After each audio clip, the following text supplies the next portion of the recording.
मे महिन्याची सुट्टी लागली आणि मनोजला गावी जाण्याचे वेध लागले. यंदा कॉलेजचे लास्ट इयर असल्याने ही शेवटची सुट्टी गावी मनमुरादपणे उपभोगायची असे ठरवून त्याचे कालपासूनच पॅकिंग सुरू होते. कॅम्पस इंटरव्ह्यूमध्येच उत्तम कंपनीत चांगल्या पॅकेजवर सिलेक्शन झाल्याने तो एकदम रिलॅक्स होता. रिझल्ट लागला की कंपनीकडून जॉईनिंगचे लेटर येणार होते. तोपर्यंत सुट्टीच सुट्टी. सकाळच्या बसने तो निघाला, पण कधी एकदा गावाला जातोय आणि मस्तपैकी शिवारात हुंदडतोय असे त्याला झाले होते. घरी आला तर अण्णा आजोबा सोप्यातच झोपाळ्यावर बसून शेंगा व चुलीतल्या आरावर भाजलेल्या भातवड्या खात बसले होते. त्याला पाहून त्यांना झालेला आनंद त्यांच्या चेहराभर पसरला. त्याकडे प्रेमाने पाहत फ्रेश व्हायला तो आत गेला. हातपाय धुवून बाहेर आला व सर्वांच्या पाया पडला. तोपर्यंत तो आल्याची बातमी वाड्यात पसरली होतीच व घरी असलेले सगळेजण सोप्यात जमा झालेच होते.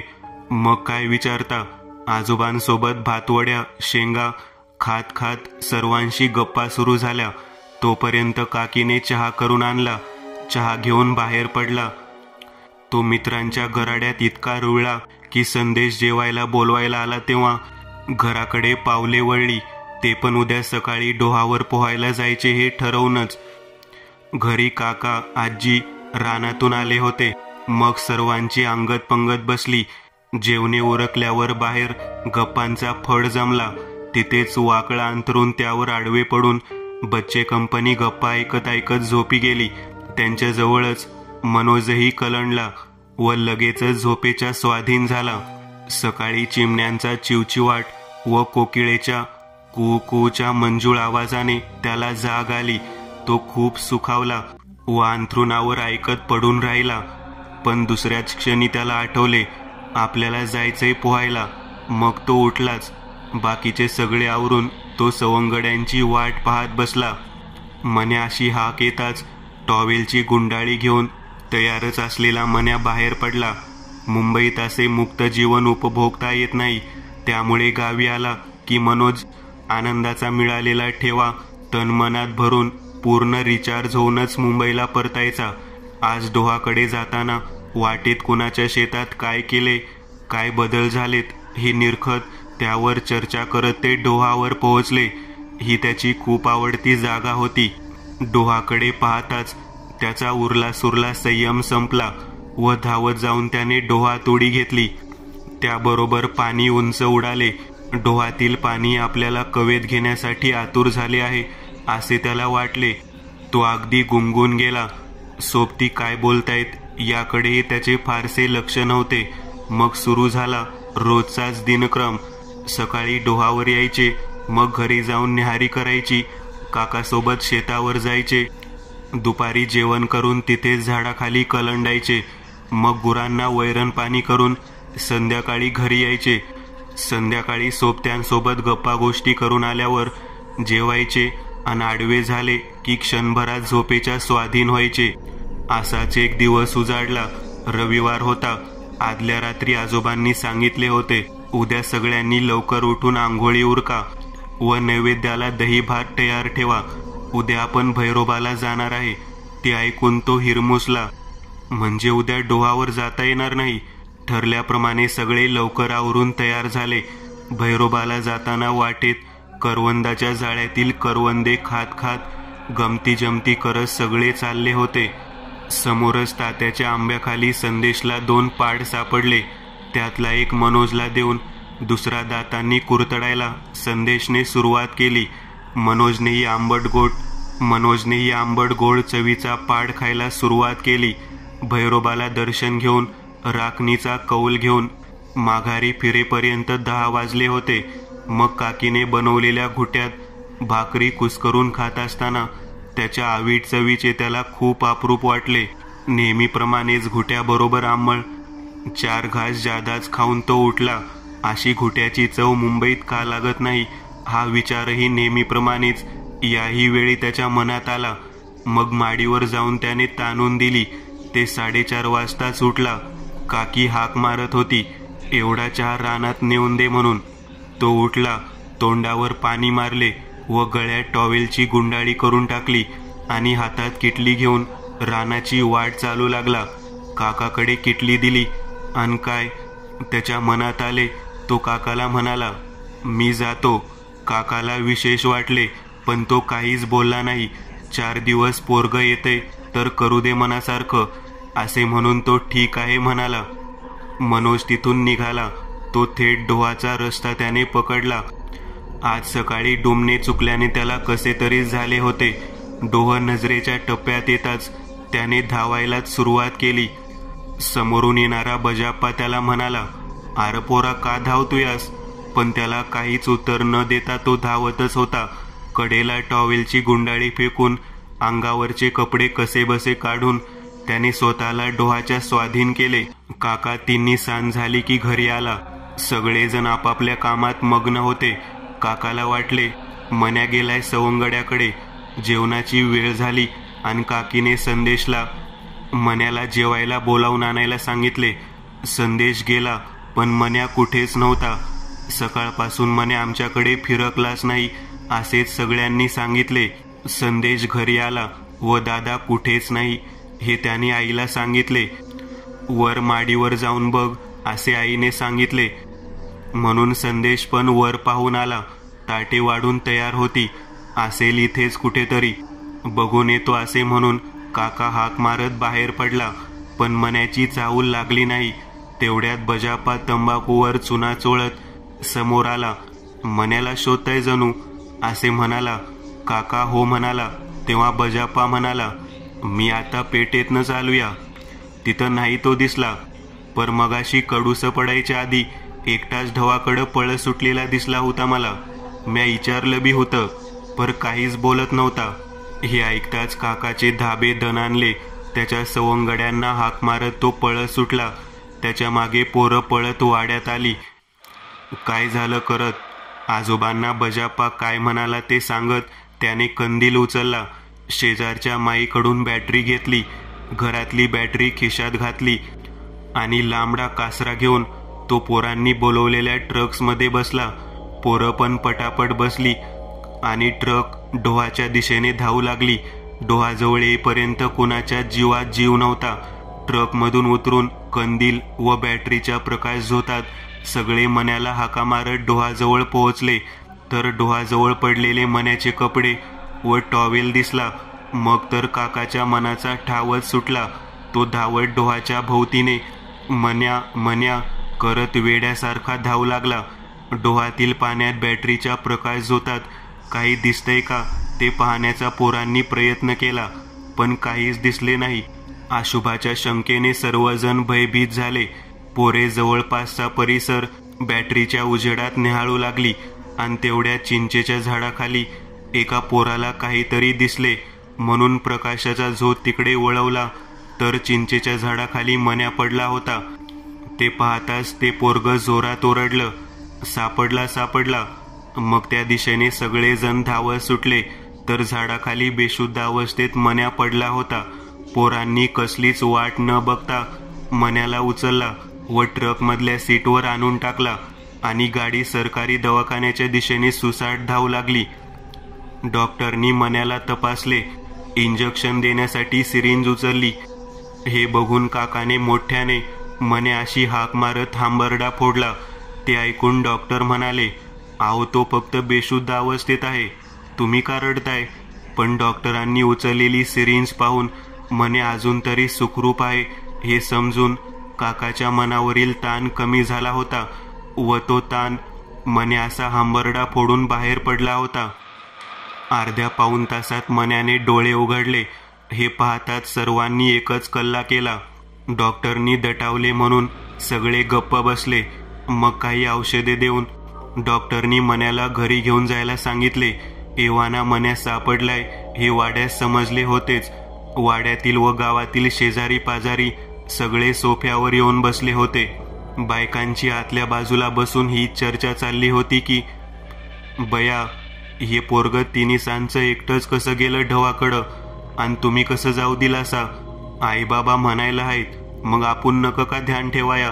हे ऐकून आधीच काळजीने अर्धमेली झालेली काकी अजूनच घाबरली व तिने रडायला सुरुवात केली. आजीने तिला दटावले. ए बया, गप की, तुला का झाला आता नरड काढाया? देवा भैरोबा राखणाचं कवल आजच दिलायस ना, मग सांभाळ लेकराला, असे म्हणाली व हात जोडले. अण्णा आजोबांना मनोजला पाहिल्याशिवाय चैन पडणार नव्हता. त्यामुळे सोफ्यावर चाललेल्या चर्चेत ते फक्त हा हू करत होते. एवढ्यात गाडीचा आवाज आला व पोरे मनोजला धरून आत घेऊन आली. त्याबरोबर त्याच्या भोवती कोंडाळे पडले व प्रत्येक जण विचारू लागला, कुठं होतास पोरा? हा कलकलाट ऐकून अण्णा मोठ्याने ओरडून म्हणाले, चला आता बघितले ना पोराला, जावं आपापल्या घरी. अण्णा आजोबांना मनोजला पाहिल्याशिवाय चैन पडणार नव्हता. त्यामुळे सोफ्यावर चाललेल्या चर्चेत ते फक्त हा हू करत होते. एवढ्यात गाडीचा आवाज आला व पोरे मनोजला धरून आत घेऊन आली. त्याबरोबर त्याच्या भोवती कोंडाळे पडले व प्रत्येक जण विचारू लागला, कुठं होतास पोरा? व कलकलाट ऐकून अण्णा मोठ्याने ओरडून म्हणाले, चला आता बघितले ना पोराला, जावं आपापल्या घरी, त्याला जरा शांतवाने बसू द्या. सगळे पांगले तसे काकीने पाणी आणून दिले. मनोज कुठेतरी शून्यात नजर लावून बसला होता. काकीने ग्लास समोर धरला व त्याला खांद्याला धरून हलवले. त्याबरोबर त्याने तिच्या हाताला रागाने जोरात हिसडा दिला व पाण्याचा ग्लास जोरात भिरकावून दिला. काकी एकदम घाबरली व त्याच्याकडे सगळेच पाहू लागले. तोपर्यंत काकाने आजोबांना तो कुठे सापडला, कसा सापडला हे सांगितले होते. हे काहीतरी वेगळं चित्र दिसते हे अण्णा आजोबांना समजले. अण्णांनी काकाला सांगितले की आत्ताच्या आता जाऊन हरी काकाला घेऊन ये आणि त्याला सांग की हे पोरग ढवावर एकलंच गेलं होतं आणि चिचं खाली घावलं. काका क्षणार्धात उठला व हरी काकाच्या घराच्या दिशेने चालू लागला.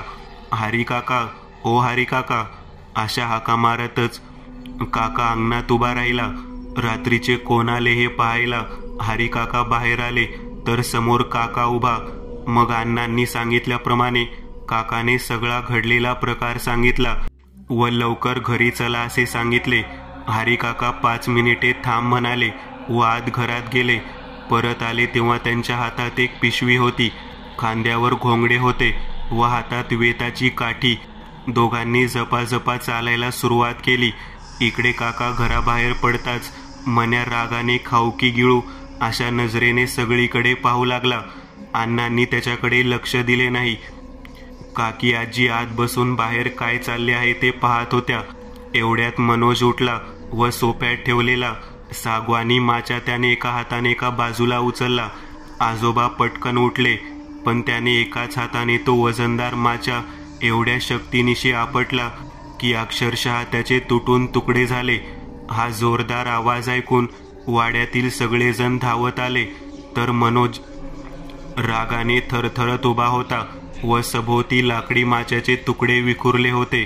सगळ्यांच्या तोंडचे पाणी पळाले. मनोज म्हणाला, विसरला तेवढ्यात मला? पण मी विसरले नाही. खूप वाट पाहावी लागली मला झाड मिळवण्यासाठी, पण आज संधी मिळाली मला.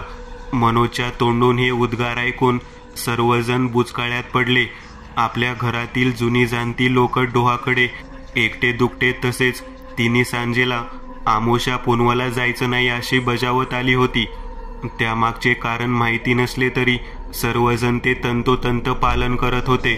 आज पहिल्यांदाच अनावधानाने ते आज्ञेचे मनोजकडून उल्लंघन झाले होते आणि त्याचा परिणाम समोर दिसत होता. आता पुढ्यात काय वाढून ठेवले आहे याचा कोणीच अंदाज बांधू शकत नव्हते.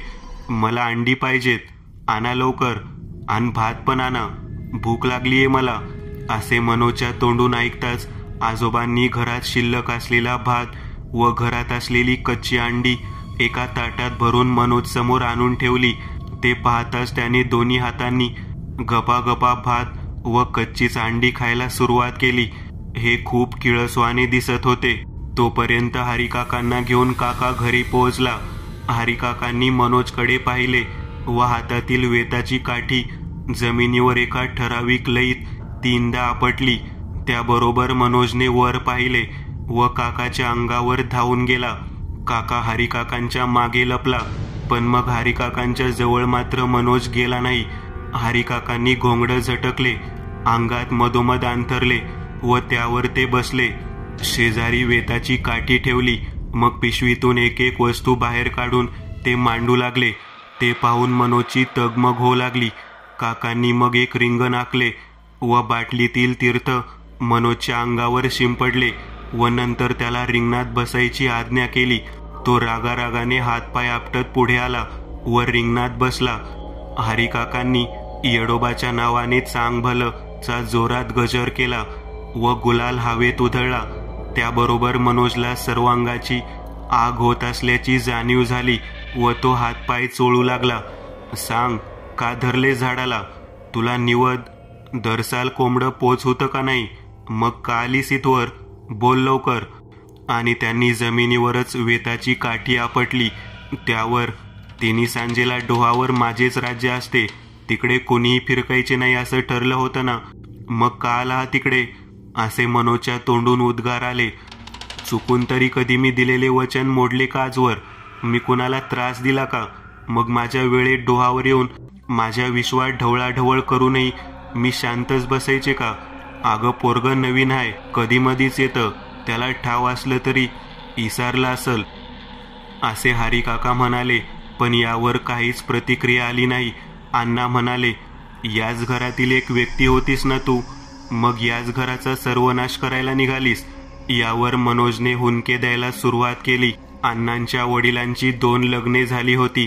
पहिल्या पत्नीस मूलबाळ होत नाही हे पाहून त्यांच्या वडिलांनी त्यांचे दुसरे लग्न करून दिले होते. सवत आल्यापासून पहिली पत्नी गप गप असे. पण आश्चर्याची गोष्ट म्हणजे या लग्नानंतर 6 महिन्यात पहिल्या बायकोलाच दिवस गेले व घरात सर्वांना खूप आनंद झाला. ती पण खूप आनंदी होती. अनेक दिवस रानात कालवणासाठी भाजी आणायला गेली असताना येताना डोहाजवळचे चिंचेचे झाड दिसले. गाभोळलेल्या चिंचा पाहून तिच्या तोंडाला पाणी सुटले. पण आसपास कुणीच नव्हते. झाड जास्त उंच नव्हते. मग ती झाडावर चढली आणि चिंचा तोडून खाऊ लागली. त्या नादात तोल जाऊन खाली कधी पडलो ते तिला समजले पण नाही. पण खाली पडताच तिला खूप काही वेदना होऊ लागल्या. पण जवळपास कुणीच नसल्याने पाणी पाणी करत तिने जीव सोडला.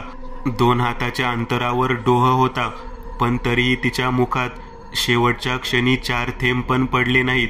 त्यानंतर त्या डोहाकडे जाणेच लोकांनी टाळले.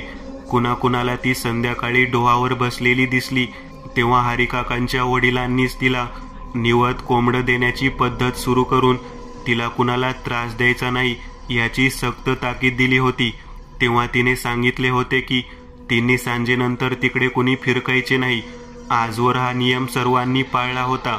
पण आज मनोज पाण्यात डुंबण्याच्या मोहापायी अण्णा आजोबांनी दिलेली ताकीद विसरला होता व हाच क्षण तिने बरोबर पकडला होता. हरिकाकांचे मंत्रपठण सुरू होते. सोबतच ते अधूनमधून मंतरलेले तीर्थ मनोजच्या अंगावर शिंपडत होते. आणि त्यांनी तिला विचारले, शेवटचे विचारतोय, बऱ्या बोलाने जातेस का नाही? यावर मनोजने मान हलवली व जोरात मान घराघरा फिरवून हाताचे तळवे जमिनीवर जोरात आपटले आणि अण्णा आजोबांकडे नजर टाकली. त्या नजरेत काय होते? त्या नजरेत न उपभोगता आलेल्या अपूर्ण मातृत्वाचे झरे वाहत होते. मनोजच्या डोळ्यांच्या माध्यमातून ही अपूर्ण राहिलेली मातृत्वाची अभिलाषा तिने अण्णांकडे, आपल्या सावत्र पुत्राकडे पाहून पूर्ण करून घेतली. हरिकाकाकडे पाहून मनोजच्या मुखातून ती बोलली, बाईच्या जन्माचे सार्थक आई होण्यातच असते. पोटातील मुलाच्या जन्माआधीच मृत्यू पावलेल्या तिची अपूर्ण राहिलेली ममता आज अंशरूपाने का होईना पूर्ण झाली. आता मी मुक्त व्हायला मोकळी झाले. आणि पुढच्याच क्षणी मनोजच्या शरीराला जोराचा झटका बसला व तो जमिनीवर निपचित पडला.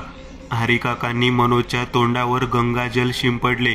तो जागृत अवस्थेत आला. सर्वांना हायसे वाटले. येडोबाच्या नावाने चांग भलं असं सर्वांनी आनंदाने जोरात गजर केला. त्यानंतर डोहावर जाण्यासाठी वेळेचे बंधन दूर झाले. ही घटना माझ्या आजीने सांगितली असून ही तिच्या स्वतःच्या बाबतीत घडलेली आहे. घटनेचा काळ 1953 ते 54च्या आसपासचा.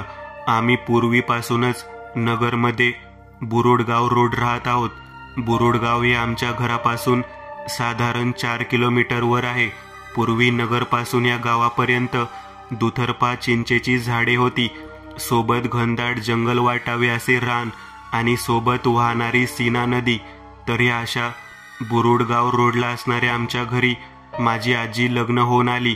त्या काळी घरी चूल असल्याने त्याकरिता सरपण गोळा करणे हे नित्याचा भाग होता. नवीन आलेली माझी आजी, तिला आसपासचा परिसर नीट माहीत नसल्यामुळे सरपण आणायला माझी पणजी सहसा येत नसे. एके दिवशी जवळच्याच केडगाव ह्या गावात पणजी आणि पणजोबा नातेवाईकांना भेटण्यासाठी गेले. आजोबा आधीच गावी कामानिमित्त गेले होते. केडगावला जाताना पणजी आजीला सांगून गेली की आज सरपण गोळा करायला तू जा. जाताना शेजारच्या ताईंनाही घेऊन जा, एकटी जाऊ नको. झालं. घरातील कामे उरकताना दुपार कधी झाली हे माझ्या आजीच्या लक्षातच आलं नाही. आणि जेव्हा सरपण गोळा करण्यासाठी आजी शेजारच्या ताईसोबत निघाली तेव्हा टळटळीत दुपार झाली होती. दोघी निघाल्या. बुरुडगावच्या दिशेने थोडं चालल्यानंतर त्या नदी शेजारील रानात गेल्या. गप्पा मारत लाकडे गोळा करण्याचं काम चालू होतं. सोबतच्या ताईंनी लाकडांची मोळी बांधली आणि आजीला म्हणाल्या, जानका, माझं झालं आहे, तूही आवर लवकर, आता मावळतीला आला आहे, आपल्याला जायला अंधार होईल. पण माझी आजी आज जरा जास्त सरपण नेऊ म्हणजे आपली सासू आपल्यावर खुश होईल ह्या विचारात जरा जास्तच मोठी मोळी बांधण्यासाठी झटत होती. तिचं आवरत नाही हे पाहून सोबतची ताई कंटाळून गेली आणि आजीला मी पुढे होते हे सांगून निघाली. अंधार पडू लागला. मग मात्र आजी घाबरून गेली आणि मोळी बांधून ताईला गाठण्यासाठी तरातरा निघाली. पण ताई बऱ्याच लांब निघून गेल्या होत्या. आजी डोक्यावरचा मोळीचा भार सांभाळत चालत होती, पण वजनामुळे तिला हळू चालणं भाग होतं. आता अंधार होऊ लागला होता. आजी जाम घाबरून गेली होती. ताई कुठे दिसते का हे ती पाहत होती. अशातच रस्त्यात थोड्या अंतरावर एका सरकारी विहिरी शेजारी तिला एक स्त्री खाली दोन्ही पायात तोंड लपवून बसलेली दिसली. आजीला थोडा धीर आला. त्या बाई शेजारी येताच आजीने तिला विचारले, काय हो ताई, येथून आता एक बाई गेलेली, ती किती लांब गेली असेल? पण त्या बाईने काही एक उत्तर दिले नाही, ना तोंड वर केले. माझी आजी थोडी चिडली आणि ती थोड्या मोठ्याने बोलली, ओ ताई, बहिऱ्या आहात का? मी काही विचारते आहे. पण परत तेच, काहीच उत्तर नाही. आता आजी खूप चिडली आणि चिडूनच तिने एका हाताने मोळीतील एक छोटे लाकूड त्या बाईच्या अंगावर फेकले. पण त्या बाईने तरीही काहीच प्रतिसाद दिला नाही. हे पाहून आजीचं मन थोडं कचरलं. ती तिथून लगेच निघाली. तिने रस्त्याची बाजू बदलली आणि चालू लागली. तसं ती बाई उठून आजीच्या मागे येऊ लागल्याचं आजीने पाहिलं. त्या दोघी आता समांतर चालू लागल्या होत्या. ती बाई चालताना मध्येच लंगडून चाले. आता मनाचा ठिय्या करून माझी आजी तिला मोठ्याने बोलली की, का ग, तुला किती वेळची मी काही विचारत होते, तेव्हा काय तुझ्या कानात कापसाचे बोळे कोंबले होते का? आणि आता माझ्या सोबतीने कुठे निघालीस? त्यावर त्या बाईच्या तोंडून उत्तर आले, अहो, मी इथे माझ्या मालकांची वाट पाहत होते, पण माझा डोळा लागला म्हणूनच तुमचं ऐकू आलं नाही. पण जेव्हा तुम्ही काहीतरी मला मारलं तेव्हाच मला जाग आली. आता दोघींचं संभाषण होऊ लागलं. आजी सांगते ती बाई बोलू लागे तेव्हा का माहीत नाही, पण अंगावर काटा येई.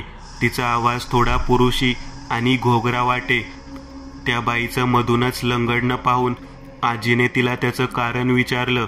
तसं ती म्हणाली की, माझ्या पायात काटा गेला आहे, तुझ्याकडे उजव्या हाताच्या बांगडीतील पिन आहे, ती दे ना मला. यावर माझी आजी चपापली, कारण पिन मागणं काही फार मोठी गोष्ट नव्हती. पण ती बाई तिला हक्काने तर मागतच होती. सोबत तिला ह्या अंधारातही कोणत्या हातात पिन आहे हेही कसं दिसू शकतं. माझी आजी थोडा धीर धरून तिला म्हणाली, माझ्या डोक्यावर भार आहे, तूच ये इकडं आणि घे हातातून. ती बाई काही जवळ येत नव्हती, पण वारंवार पिन तूच काढून दे, हवं तर फेक इकडे, असं म्हणत होती. ह्याच दरम्यान नगर जवळ येऊ लागलं तरी ती मागेच होती.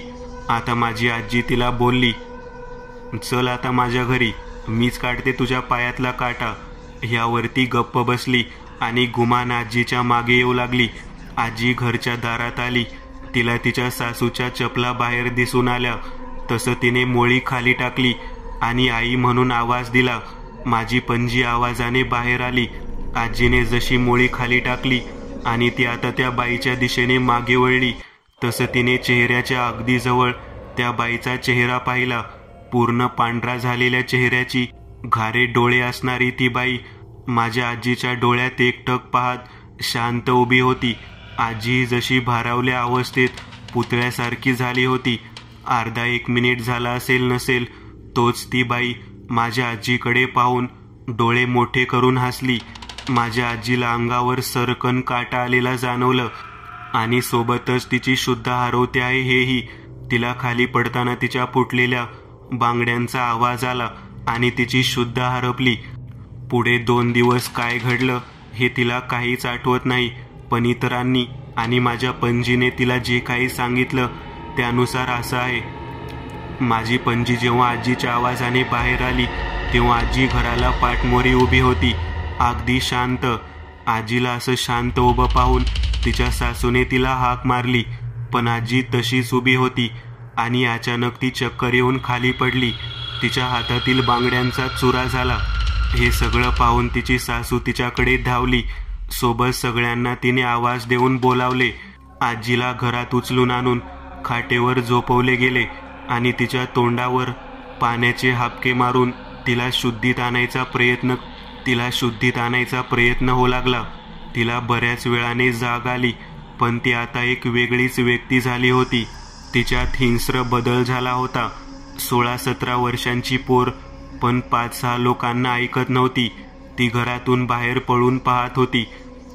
देवांच्या फोटोकडे पाहून कासावीस होऊन रडत होती, पण सोबतच एका दुसऱ्याच भाषेत बरळू लागली आणि ती भाषा मराठी नसून फासेपारधी बोलतात ती होती. आमच्या बुरुड गाव भागात बरेच फासेपारधी खूप वर्षांपासून गाव वस्तीत आहेत. त्यांच्यापैकी काहींना बोलविण्यात आले. त्यांनी आजीचे बोलणे ऐकले आणि ते सांगू लागले, मी माझ्या मालकांची वाट पाहत होते. हिने काही कारण नसताना माझी वाट खोडली आहे. आता हे पान माझं झालं आहे. मला जास्त त्रास देऊ नका. मी कोणाला काही त्रास देणार नाही. मला हिला घेऊन जाऊ द्या. हे सगळं ऐकून सगळ्यांचीच पाचावर धारण बसली. आजीची अवस्था त्या दिवशी नाही, पण दुसऱ्या दिवशी खूप बिघडली. इतकी की तिला घरात खाटेवर बांधून झोपवण्यात आले होते. तिची बिकट परिस्थिती पाहून माझे पणजोबा एका जवळील वकोडी या गावातील भक्ताला घेऊन आले. तो जसा आला तसं माझी आजी जोरजोरात ओरडू लागली. तिच्या समोर हा भगत बसला आणि काहीतरी पुटपुटू लागला. तशीही शांत झाली आणि बोलू लागली. घरात तेव्हा काही फासेपारधी समाजाचे लोकही आले होते. ते आजीचं बोलणं समजावून सांगू लागले. त्यांच्या समाजातील मोरी नावाची एक नवीन लग्न झालेली तरुणी होती, जिला श्रीगोंदा ह्या तालुक्यात दिले होते, पण तिचा नवरा तिला मुलबाळ होत नाही म्हणून मारत असे. सोबत त्याचे दुसऱ्या बाईसोबतही अनैतिक संबंध होते, पण या मुरीचा नवऱ्यावर खूप जीव होता. एके दिवशी त्याने तिला माहेरी आणून सोडले. ही मुरी त्याची रोज वाट पाही, पण एके दिवशी तो न येता त्याच्या दुसऱ्या लग्नाची बातमी तेवढी आली आणि ह्याच दुःखात तिने बुरुडगाव नजीक असणाऱ्या सरकारी विहिरीत जीव दिला. तेव्हापासूनही तिथेच आपल्या नवऱ्याची वाट पाहत बसायची आणि नेमकी त्याच वेळी माझ्या आजीने तिला हटकले. सोबत घरी येण्याचंही आव्हान दिलं होतं. परिणामी मुरी आता माझ्या आजीला सोडायला तयार नव्हती. भक्ताने माझ्या पणजोबांना काही बाजार आणायला सांगितलं. तसं ते सगळं घेऊन आले. सुवासिनीचं सगळं लेन, शृंगारचं सगळं साहित्य, सोबत गोड पदार्थांनी भरलेले ताट, सोबत त्या भक्ताच्या काही उदी. हे सगळं घेऊन भक्ताने माझ्या आजीला उठवले. तिच्या तोंडात तिची चप्पल दिली आणि तिला जायला सांगितले. तशी माझी आजी परत बुरुड गावच्या दिशेने जायला लागली आणि तिच्या मागे सगळे. ती जे गेली ते थेट ती स्त्री सुरुवातीला जिथे बसली होती बरोबर तिथेच गेली. तिने तोंडातील चप्पल तिथेच टाकली आणि अगदी तशीच बसली. तिच्या समोर ते ताट ठेवून तो भगत तिला म्हणाला की हा सगळा तुझा मान तू घे आणि या पोरीला तू मोकळं कर. तशी माझी आजी ओरडू लागली. तेव्हा त्या भक्तानं तिला अजून काय हवं असं विचारलं. तेव्हा माझ्या आजीच्या आतील मुरीने फक्त एकच वाक्य बोललं आणि माझी आजी परत बेशुद्ध झाली. तिला 2-3 मिनिटात शुद्ध आली. तशी ती माझ्या पणजीच्या म्हणजे तिच्या सासूच्या गळ्यात पडून हुमसून रडू लागली. तिला घरी आणण्यात आलं. त्या भक्ताचे आभार मानून त्याला परत पाठवले आणि दुसऱ्या दिवशी त्यांच्या सांगण्यावरून आजीला घेऊन सगळे श्री मच्छिंद्रनाथ देवस्थान मयंबा येथे गेले आणि तेथील धागा आजीला बांधून आले. पण ती मुरी शेवटी काय बोलली हा प्रश्न आपल्यासारखाच मलाही पडला होता. जो मी माझ्या आजीला विचारला तेव्हा ती म्हणाली की माझ्या सासूने तिला असं सांगितलं. भक्तानं जेव्हा मुरीला तुला काय हवं अजून असं विचारलं तेव्हा मुरी तिच्या भाषेत फक्त इतकंच म्हणाली होती, मला माझा मान मिळाला. ह्या पोरीला सोडते, पण माझ्या मालकांना सांगा मी त्यांची इथेच कायम वाट पाहिल. मित्रांनो, उन्हाळ्याच्या सुट्टीत रात्री आम्ही सगळी भावंड घराच्या गच्चीवर आजीसोबत झोपत असू. त्या दिवसाची सर कशालाच येऊ शकत नाही. आजीच्या बालपणीच्या गोष्टी, घटना, भूतकथा, तिचे काही स्वानुभव हे सगळं तिच्या तोंडून ऐकताना आमचं सगळ्यांचं भान हरपून जाई. आज आजी सोबत नाही, पण तिच्याकडून ऐकलेल्या सगळ्या गोष्टी, घटना कायम सोबतच आहे.